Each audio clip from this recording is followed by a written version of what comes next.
Pablo Longoria a-t-il raison ou l'arbitrage chanté est-il tout simplement mauvais? Réponse après le générique.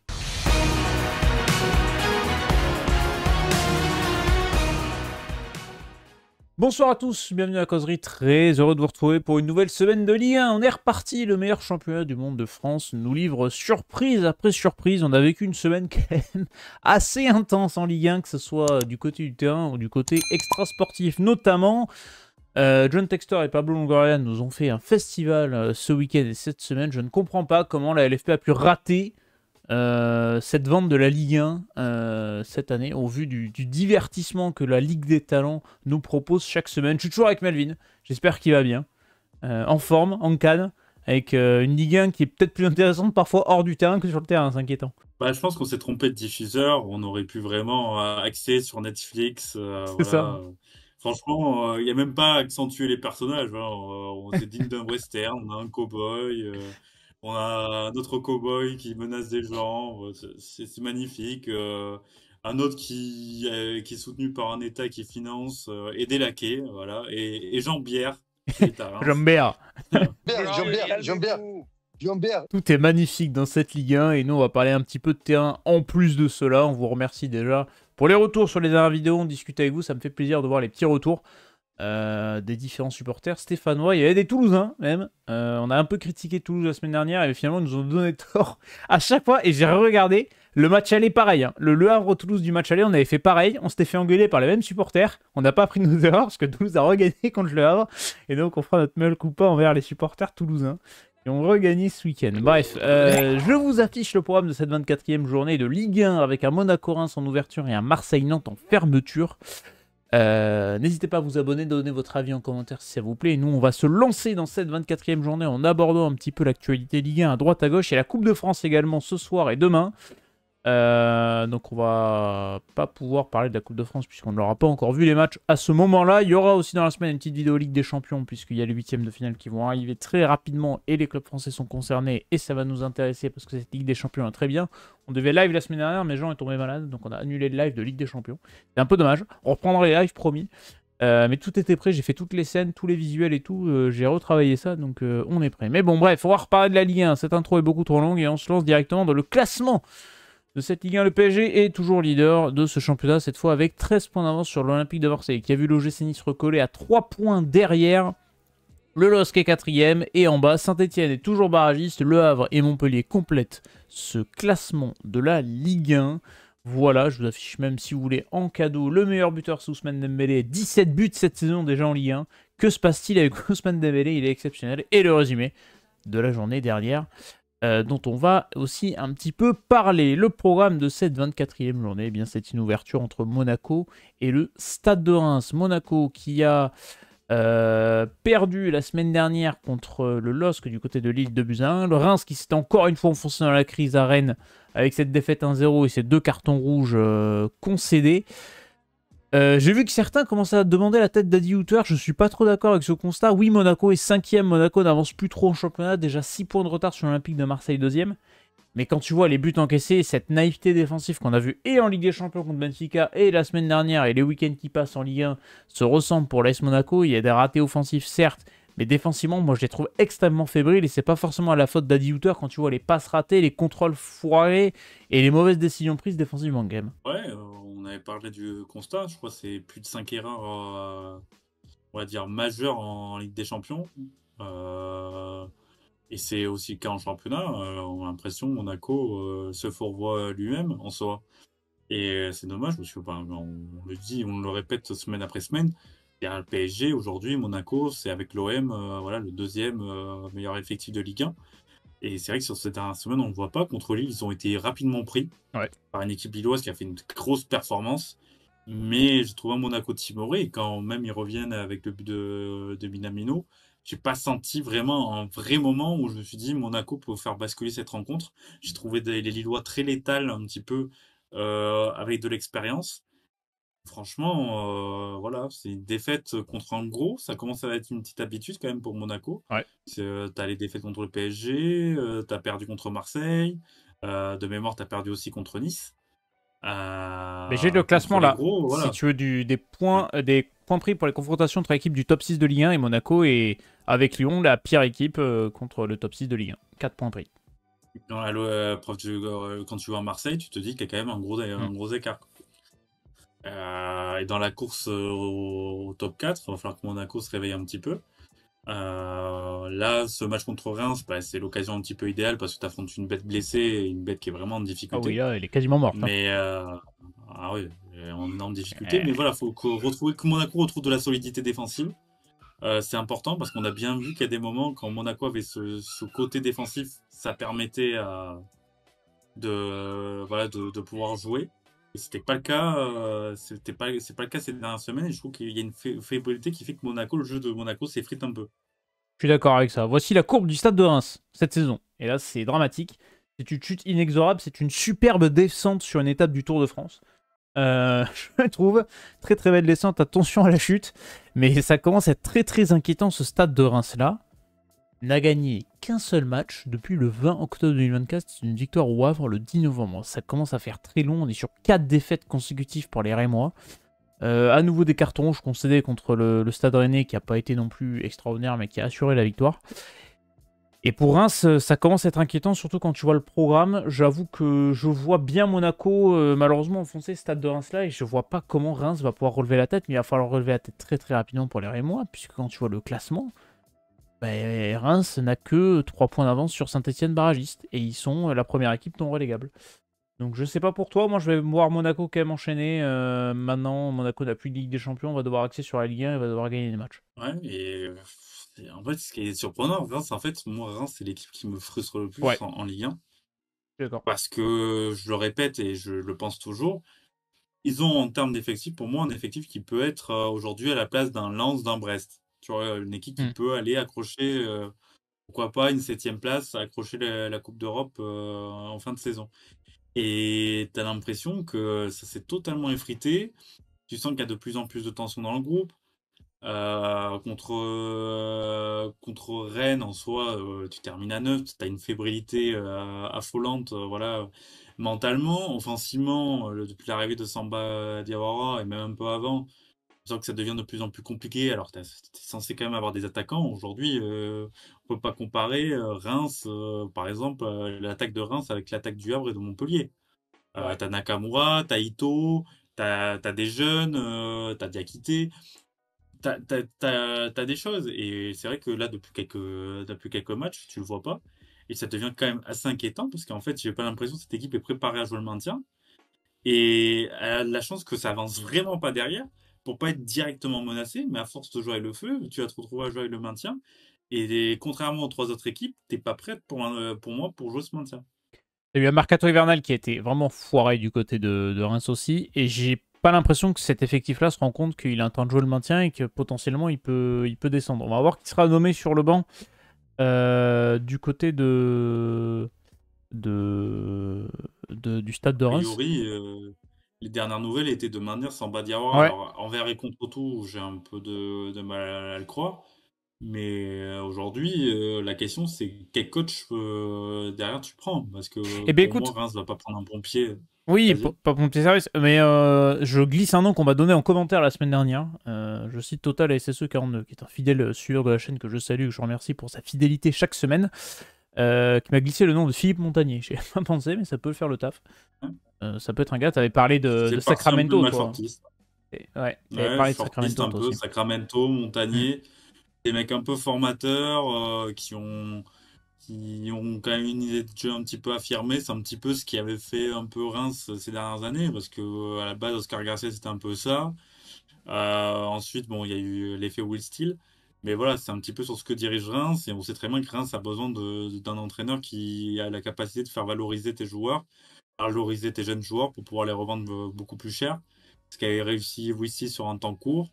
Et je pense que voilà, un Montagnier, un Sacramento, c'est possible.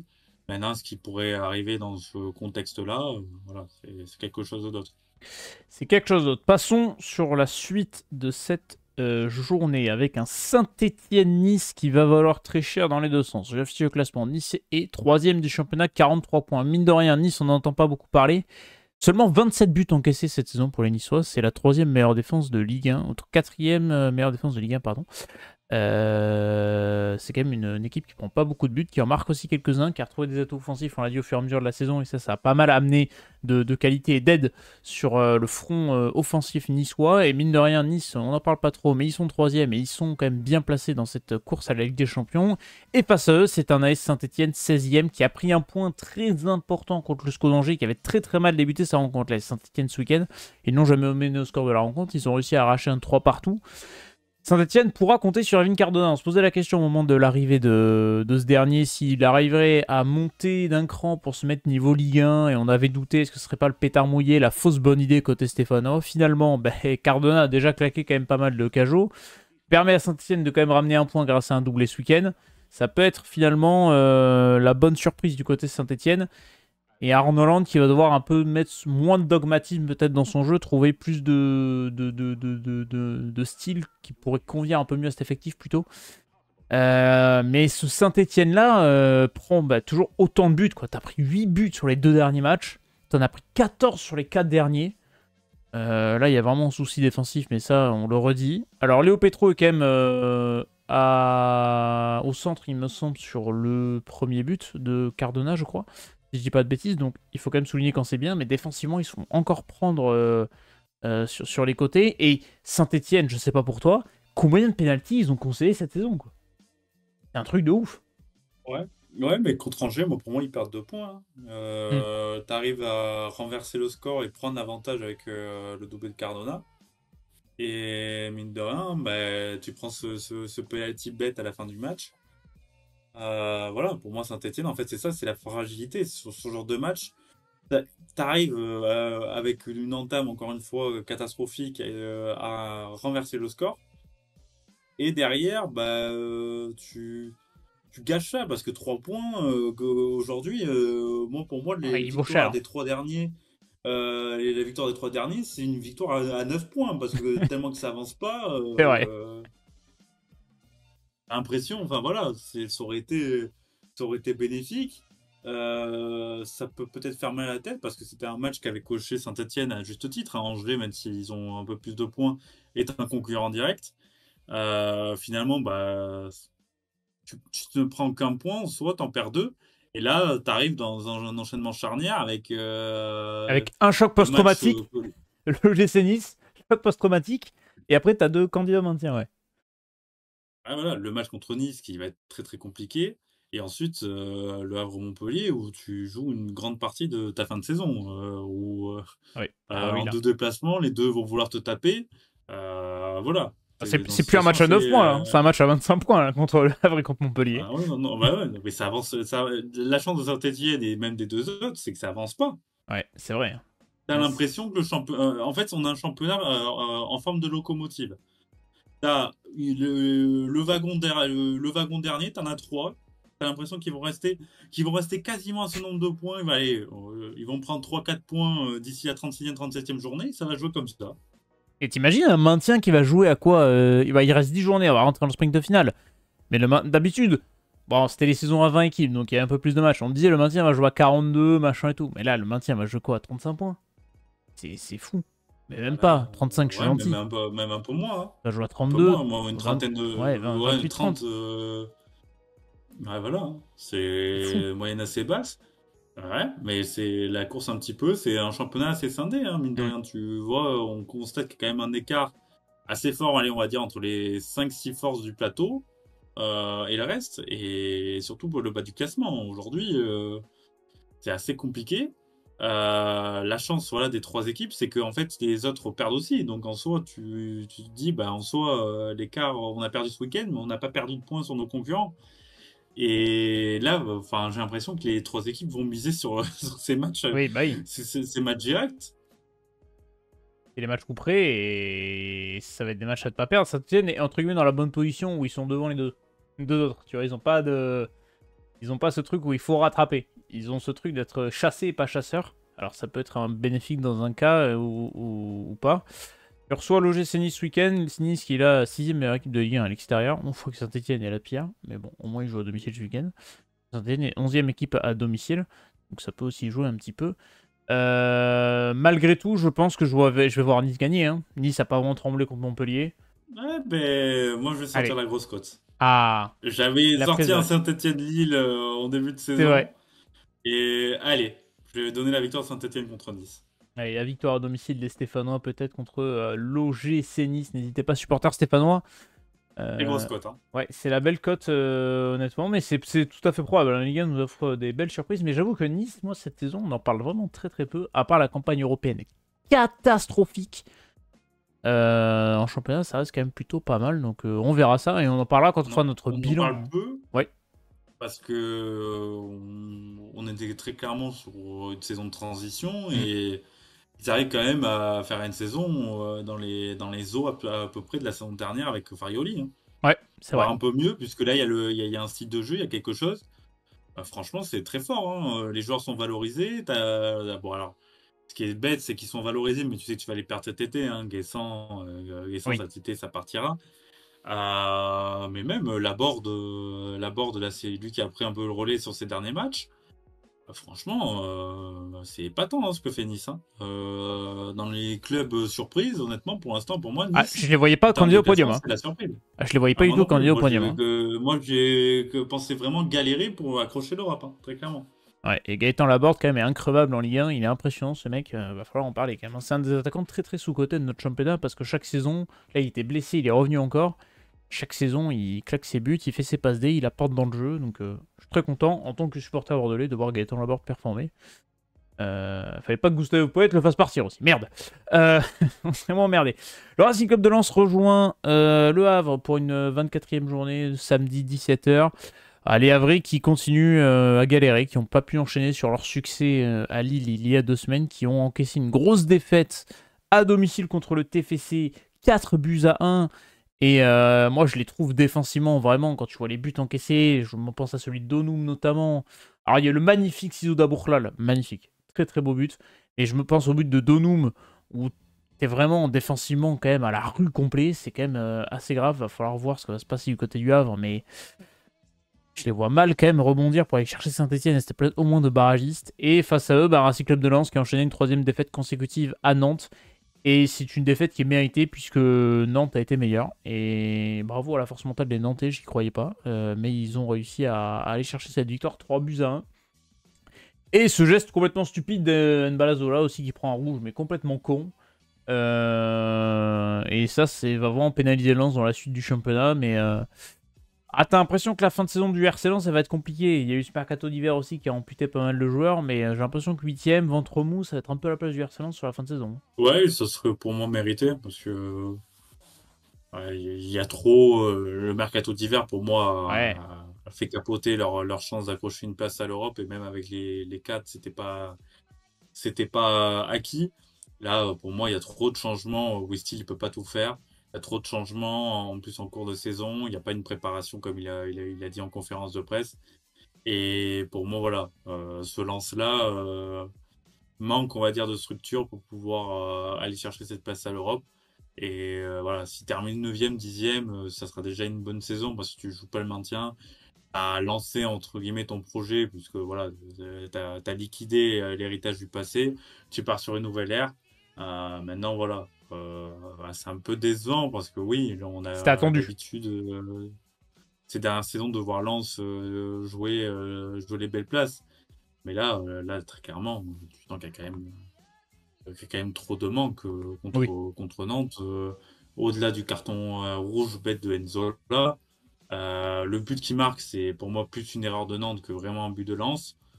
Et puis, tu te fais valdinguer tout le match contre un adversaire qui était censé être en grande difficulté, même s'il y a eu cet état de révolte. Je suis d'accord avec ça. Bon, les RC Lens, après, mine de rien, ils sont remontés il n'y a pas si longtemps que ça, se stabiliser comme un bon club de première partie de tableau de Ligue 1 aussi, ça peut être un nouveau objectif pour vraiment s'insérer dans cela. On sait que les RC Lens, on l'a connu très haut, l'ascension a été extrêmement rapide. C'est un mercato un peu hivernal attendu, il fallait que Lens se vende. Je vais aller sur la cote du match nul, moi, ce week-end contre le Havre. Allez, je vais voir quand même le Havre aller accrocher un point. Pas trop de quoi argumenter plus que ça parce que faut que le Havre prenne des points et peut-être que l'Arsenal sera un peu dans un doute duquel les Havrais vont pouvoir exploiter quelque chose. Quoi. Ouais, je vais aller sur un match nul, ouais, aussi.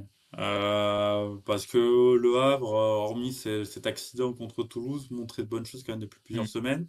À voir quand même le contexte, parce que quand même ce qui s'est passé ce Oui, week-end, c'est vrai. était quand même, c'est passé un peu sous les radars, mais même là, la déclaration de Mathieu Bodmer Oui, c'est vrai, c'est vrai. euh, était assez forte. Attention qu'il n'y ait pas une coupure, parce que c'est pas le moment d'avoir une coupure définitive entre ton public et toi. Et ouais, c'est vrai que le Havre, cette saison, c'est quand même très très compliqué, et prendre un point à Bollard, ce sera déjà inespéré. C'est très tendu, hein, le contexte à vrai cette saison, c'est vrai que ça passe un peu sous les radars, mais attention tout de même. On va enchaîner sur le samedi 21h. Non, le match ne sera pas décalé malgré la Ligue des Champions. Le PSG recevrait bien le LOSC ce samedi à 21h au Parc des Princes. Le PSG est toujours invaincu. Match assez fou face à Lyon. Enfin, du côté de Lyon ce week-end, ce dimanche, avec une victoire 3-2, avec notamment le but d'Achraf Hakimi, le deuxième. Magnifique action, ce troisième but. Un Ousmane Dembélé qui continue à être en fusion complète. C'est assez exceptionnel parce que la saison d'Ousmane Dembélé, elle est quand même assez extraordinaire. Je vais retrouver cette stat. Déjà, le Paris Saint-Germain devient le premier club à enchaîner 5 victoires consécutives contre Lyon en compétition officielle depuis l'Est Nancy-Lorraine de mai 1982 à mars 1991. C'est une stat complètement inutile que vous pouvez ressortir quand vous voulez. Elle ne sert strictement à rien, mais je voulais affiler, puis ça permet de parler de Nancy. Une belle saison de nationale et on les salue.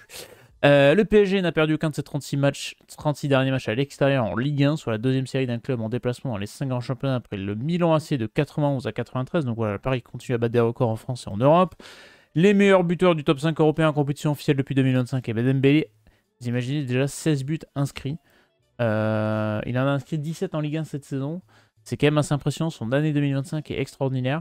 Et joueur ayant inscrit le plus de buts au cours des 2 premiers mois d'une année civile avec un club des 5 grands championnats européens en compétition officielle au XXIe siècle, les Ousmane Dembélé se classe 3e derrière, ne serait-ce que Lionel Messi en Il est, 2016 et il est pas Cristiano. accompagné, hein. Ouais, Il est c'est vraiment pas accompagné.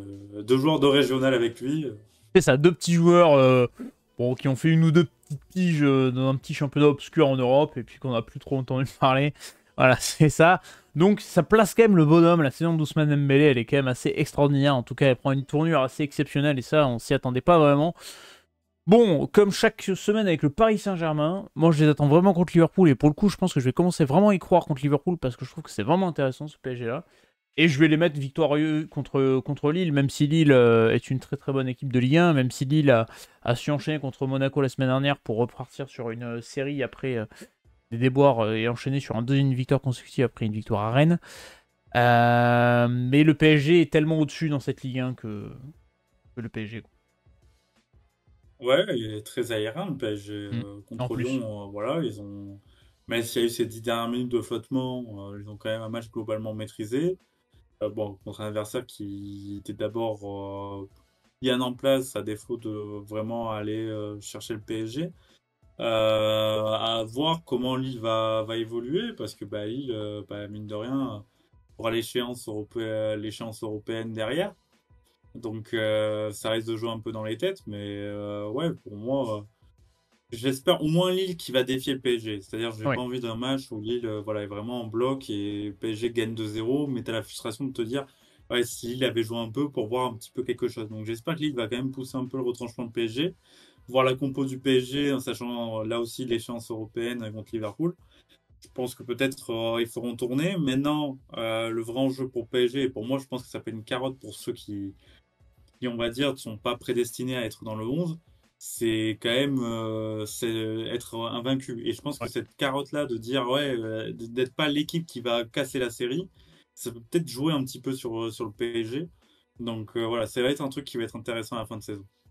Je suis d'accord avec toi. Et ça serait très génésiesque d'aller taper Paris à l'extérieur cette semaine et de perdre face à Montpellier la semaine prochaine game. ça serait, ça serait ça serait très Pep Genesio quand même. Pour le PSG, je conclue avec cette petite actualité, c'est le décès de Bernard Brochant. Voilà. Un dirigeant historique du PSG qui était notamment très très important dans l'histoire du foot français de Canal+ et du Paris Saint-Germain.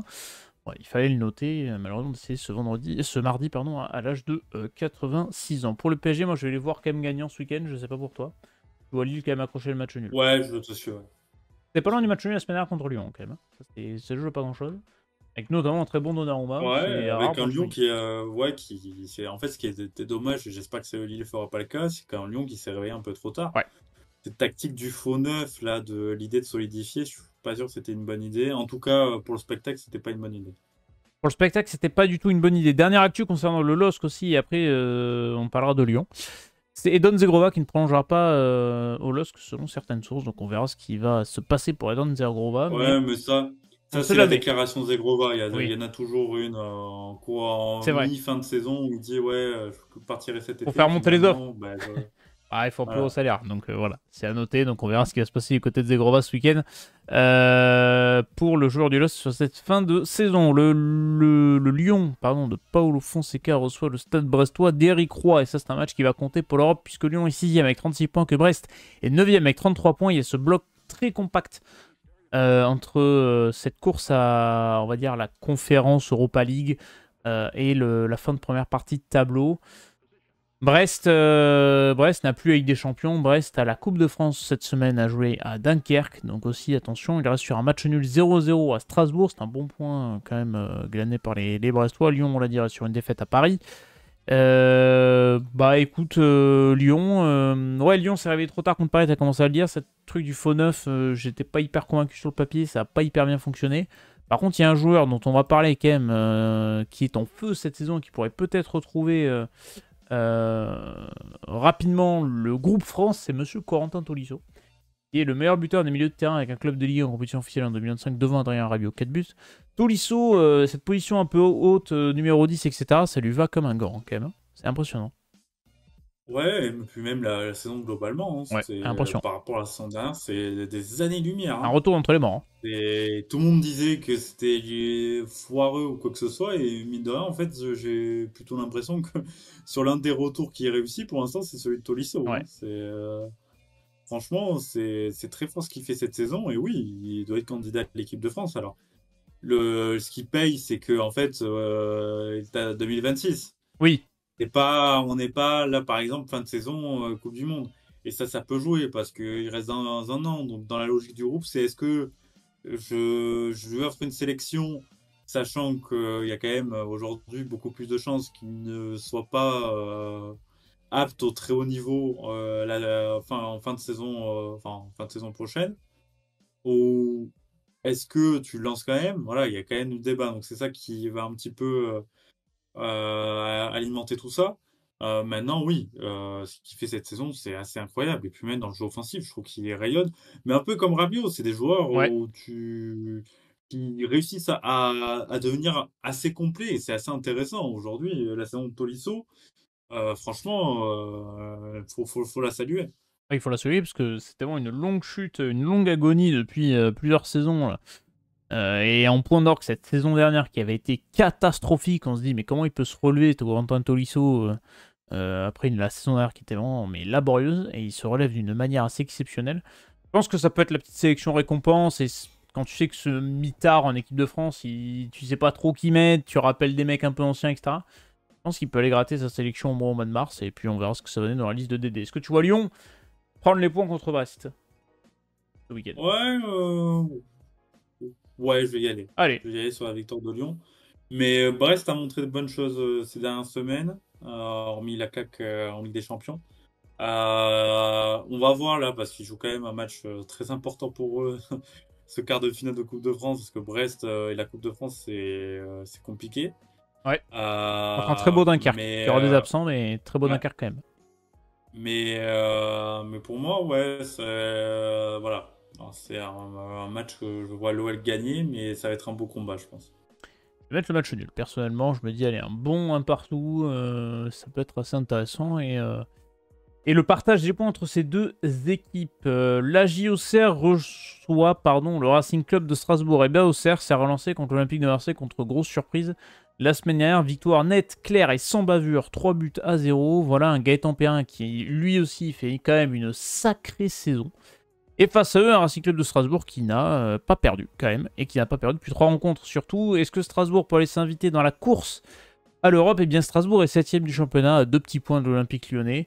La JOCR est remontée à la 11e place, c'est donné un petit peu d'air sur cette zone rouge, cette zone du maintien, pardon.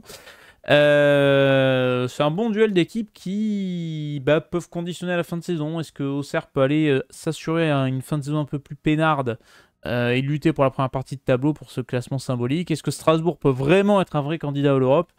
Et moi, je vais aller sur la victoire strasbourgeoise malgré tout. Malgré que les résultats strasbourgeois à l'extérieur n'ont pas toujours été exceptionnels. Je vous affiche au classement de Ligue 1 à l'extérieur. Strasbourg est quand même remonté, a fait une meilleure deuxième partie de saison parce qu'ils ont quand même mis du temps à gagner leur premier match hors de leur base. Mais je vais aller sur cette victoire strasbourgeoise à l'extérieur, malgré tout que la JOCR soit très très bon à domicile. Est-ce que tu suis ou est-ce que tu vois quand même Auxerre aller faire un coup? Ouais, je vais te suivre. Je vais te suivre parce que j'ai surtout envie de voir si Strasbourg peut aller chercher l'Europe en fin de saison et valider un petit peu avec toutes les critiques, et je me mets Hmm, dedans, qu'on a fait c'est vrai. sur le projet en début de saison. On aura des mea culpa à faire hein, sur le bilan de fin de saison. Mais ça, c'est bon. Je préfère me tromper et avoir du beau football que l'inverse. Donc écoutez, au moins Strasbourg nous fait plaisir à voir. Et un Dylan Macquois qui aura, je crois, le badge de. Il y aura un truc de meilleur passeur, j'ai vu passer ça, je sais pas trop quoi. Mais il me régale cette saison et je l'aime beaucoup, en tant, évidemment, que supporter girondin. Deux équipes malades, mais qui se relancent, en tout cas pour le Stade Rennais, qui va aller du côté de la Paillade et Montpellier. Bon, Rennes, qui a assuré le minimum contre Reims, voilà, ils ont été en supériorité numérique, ils ont marqué sur un penalty, ils ont gagné 1-0, pas plus, pas moins, on prend les 3 points et on s'en va, tout de même, c'est important. Montpellier a enchaîné une quatrième défaite consécutive à Nice. Montpellier a des matchs très compliqués mais très importants dans la suite de la saison puisque après cette réception de Rennes, ils iront à Lille et ils recevront Saint-Etienne. Je pense, comme on l'a dit, qu'à la mi-mars, on saura si Montpellier pourra vraiment se maintenir en Ligue 1 ou non. Moi, j'avoue que j'y crois toujours pas, ce maintien de Montpellier. Malgré tout, ça n'avance pas devant, donc ils peuvent toujours y croire comptablement parlant. Et je vois Rennes aller enchaîner ce week-end. Allez, pourquoi pas. Ouais, je le vois aussi parce que Montpellier, là, tu sens qu'il y a trop de manque et que ça commence un peu à lâcher.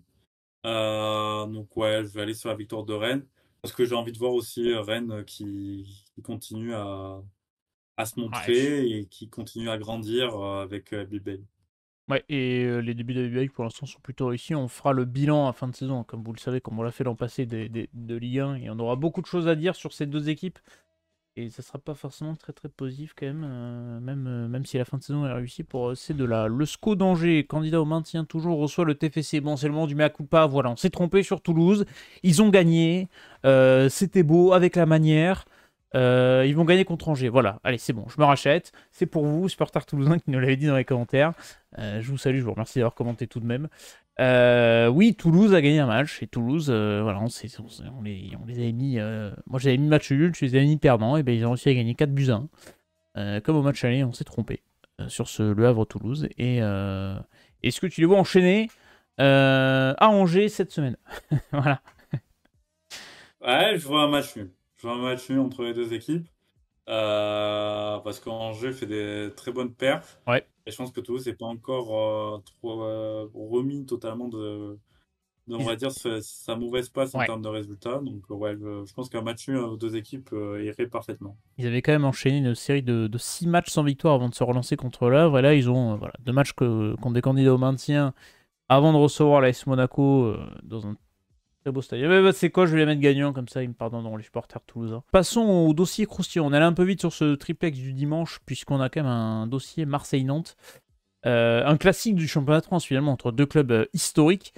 Et l'actualité qui a été très chaude, en plus du cowboy John Textor et de Nasser Al-Khalifi dans le complément d'enquête, c'est surtout cette sortie de Pablo Longoria qui accuse l'arbitrage français de corruption. Il est revenu sur ses propos le lendemain dans la Provence, je crois. Et aujourd'hui, juste avant qu'on tourne la vidéo, on a appris par la Provence justement qu'il y a 111 arbitres qui vont porter plainte contre Pablo Longoria voilà, pour diffamation. Une sortie, j'ai envie de dire hasardeuse. Alors qu'est-ce qui a été reproché? C'est l'arbitrage, toujours, qui est remis en question au centre des débats dans ce championnat de France. Je trouve la sortie très hasardeuse parce que accuser quelque chose de corruption, ça veut dire que tu as quelqu'un qui corrompt l'arbitrage français. Alors qui pourrait corrompre l'arbitrage français contre l'Olympique de Marseille? Je trouve pas trop de candidats personnellement. Puisque le PSG n'a pas besoin de ça pour gagner, puisque l'OGC Nice, bon, bah, je sais pas ce qui. De toute façon, Ineos sur United, donc qu'est-ce que tu veux qu'ils ont à foutre de la Ligue 1 donc voilà, je vois pas trop pourquoi. Par contre, dire que Marseille a été lésé sur l'arbitrage cette saison, oui. Mais en fait, je pense pas que l'arbitrage français est corrompu, je pense que juste l'arbitrage français est pas bon. Et ça, c'est général pour tous les clubs. Et tous les clubs ont été lésés cette saison. On peut prendre des centaines d'exemples pour chaque club de Ligue 1 qui peuvent se sentir lésés. Cette saison, on prend les gars de Saint-Etienne, on peut prendre le Marseille, on peut prendre le Stade Rennais, on peut prendre l'Olympique Lyonnais, on peut prendre qui vous voulez. Oui, il y a eu des failles dans l'arbitrage français cette saison, mais c'est pas pour cela qu'il est corrompu. Il est juste incompétent sur certains points et opaque et inconstant. Ça, c'est clair, net et précis.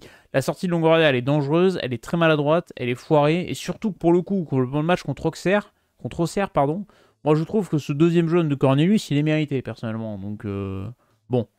Je sais pas ce que tu penses de cette sortie de Longoria, qui est, on a discuté un petit peu, hasardeuse.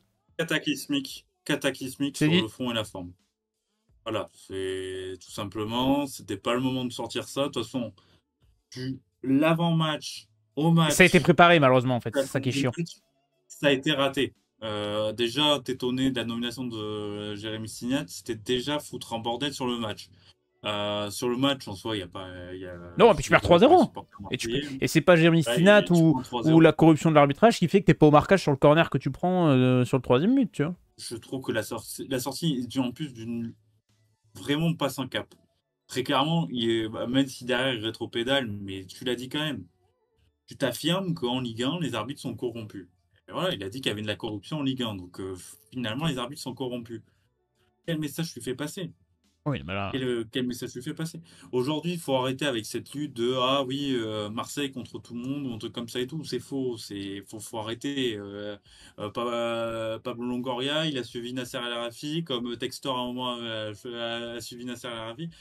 C'est une bataille d'influence, voilà. Là, je sais pas, il a envie de porter du Ouais, poids, ce que tu veux. il a pété un Pour le câble. match, en soi, tu te fais, alors, pas dominer, c'est pas le mot, mais tu te fais avoir. Auxerre fait le match, exactement le Et même match qu'ils avaient fait au match aller, au cumulé, tu prends c'est-à-dire un 6-1. Pogba qui est très efficace sur ses transitions, et t'as pas réussi à résoudre ce défi. Voilà, et tu fais pas un bon match, et puis voilà, tu travailles, et puis tu mets pas ce goût de fin de saison un peu amer, parce que là, c'est quoi le goût de la fin de saison de Marseille? C'est ah ouais, on est en ligue contre l'arbitrage. Ah, c'est super. Franchement, super. C'est dommage de ternir la saison de l'OM qui est très belle par ailleurs. C'est ça, c'est que dans le jeu, on prend du plaisir à voir Marseille, le projet il est cohérent, le trio Longoria, Benassia, De Zerbi marche, et je pense pas que ces défaites soient une mauvaise chose pour l'OM dans le sens où eh ben, malgré tout le bon travail, malgré tout le bon jeu, les buts, machin, t'as quand même ces certains matchs, voilà, contre la JOCR notamment, tu prends 600 en cumulé quand même, où t'as ces rappels, voilà, où si t'es pas bon, si t'es pas dedans, tu peux te faire avoir, et ça te garde ton groupe au diapason, quoi, sur cette fin de saison, et elle est importante cette fin de saison pour l'OM, ils ont 3 points d'avance sur Nice, il va pas falloir faiblir, c'est les favoris à la seconde place, parce que pour moi, sur cette saison-là, sur le long terme, sur la régularité, sur le jeu, c'est la deuxième meilleure équipe de Ligue 1 derrière le Paris Saint-Germain. Et tu peux pas te réfugier derrière l'arbitrage, surtout quand tu prends 3-0 dans la gueule, quoi. Je veux dire, à un moment donné, c'est quand même assez foireux. Et le problème, c'est que le FC Nantes a commencé à préparer le terrain aussi quand tu vois la sortie de Valdemar Kita en début de semaine. Donc là aussi, qu'est-ce qu'il va faire Valdemar Kita? C'est Stéphanie Frappard au sifflet. Il va faire quoi à la fin du match? Si Nantes prend 5-0, il va crier à la corruption contre Stéphanie Frappard. Là, c'est la porte ouverte à des malverses, comment dire, des sorties foireuses de chaque président de Ligue 1. Oui, si tu regardes par le biais de confirmation, tu peux regarder que chaque club de Ligue 1 s'est fait léser par l'arbitrage cette saison. Voilà, moi je regardais Girondins de Bordeaux National 2, oui, on s'est fait léser par l'arbitrage toute la saison. Mais non, c'est juste que l'arbitrage français est aux fraises, c'est tout. C'est pas qu'il y a un club qui se fait avoir parce que les instances détestent un club ou non. C'est juste que voilà, il y a des erreurs. Longoria aurait juste dit l'arbitrage français n'est pas au niveau, c'est inconstant au niveau des décisions, mais tout le monde l'aurait suivi, tout le monde aurait été d'accord avec lui, supporter de l'Olympique de Marseille ou pas supporter de l'Olympique de Marseille. Là, la sortie, elle est juste complètement catastrophique et malheureusement, pour l'image, il a dépassé la limite et je suis pas sûr qu'il puisse y revenir malheureusement pour Longoria et ses sorties auront moins de poids à l'avenir, je pense, avec ce passif-là. Ouais, et puis même, tu donnes une image ridicule en fait. Oui aussi, Moi, malheureusement. c'est ça. C'est dommage parce que tu fais une bonne saison et là, bah, tu ternis un petit peu. On va voir contre Nantes comment ça se passait, mais déjà, tu vois, ça te donne pas envie de voir ce match parce que tu t'attends à une polémique vaine, À voilà. domicile, il va falloir être Alors que c'est sur le costaud pour terrain. Frappard, hein, quand même. Ouais. Voilà, c'est On sur a le la place. terrain, il va falloir que tu réagisses. montrer quelque chose, parce que là, sur le match, t'as pas existé contre Auxerre. Donc, qui se remettent au travail, Marseille, et puis voilà, c'est par le terrain que ça doit passer, et pas par des petites phrases de système contre eux. Non, il n'y a aucun système, hein, c'est juste tu perds, tu perds. Je suis d'accord. Bon, je les vois quand même enchaîner, sportivement parlant. Je le vois bien se relever après la claque contre les Géocères ce week-end. Malgré tout, j'ai trouvé un très très bon FC Nantes contre Lens la semaine dernière. Il faut le signaler parce que tu prends 7-1 la semaine d'avant. Et ben, je les ai trouvés conquérants. Ils sont allés chercher haut, ils sont allés prendre les ballons, ils ont joué. Il y a Nicolas Palois qui était mais au fou complet contre Monaco. Il a fait un vrai match de patron contre le RC Lens. Donc il y a quand même des choses. Voilà, le FC Nantes. Ils s'en fait peur, ils ont gagné leur match pour se mettre un peu plus loin de la zone du maintien. Donc, bon, ils n'ont plus besoin de gagner. Là, maintenant, c'est bon, ils ont 5 points d'avance. Le matelas est suffisamment confortable pour le FC Nantes. Pour Marseille, il faut gagner parce que Nice peut revenir à ta hauteur. Et si Nice revient à ta hauteur, la fin de saison risque d'être un peu plus sous pression pour les Marseillais. Et à domicile, je les vois quand même gagner. Je ne sais pas pour toi, contre Nantes ce week-end. Ouais, je vais être suivre là-dessus. Je vais te suivre là-dessus. Je pense qu'ils vont quand même être en difficulté, mais pour moi, Nantes est tellement assez imprévisible qu'ils sont capables de prendre un point, hein, mais Oui. voilà, je trouve qu'ils ont fait un one-shot. Est-ce qu'ils sont capables de réitérer ce type de performance au vu de la saison nantaise? J'ai un peu de mal à y croire, donc je vais aller sur la victoire de l'OM. Ouais, Nantes est capable de tout, et on l'a dit, contre les gros, ils ont quand même ramené certains points importants, donc ils en sont capables aussi, et ça, faut le signaler. Voilà, et bien écoutez, on va pouvoir conclure cette petite vidéo, n'hésitez pas à vous abonner, à liker, comme d'habitude, à commenter, vous êtes nombreux, on vous remercie pour les retours dans ces différentes vidéos, on se retrouve la semaine prochaine, il y a le sprint de finale, il y a la Ligue des Champions, il y a plein de choses niveau football, et on vous souhaite un très très bon week-end de ballon rond. Ciao tout le monde.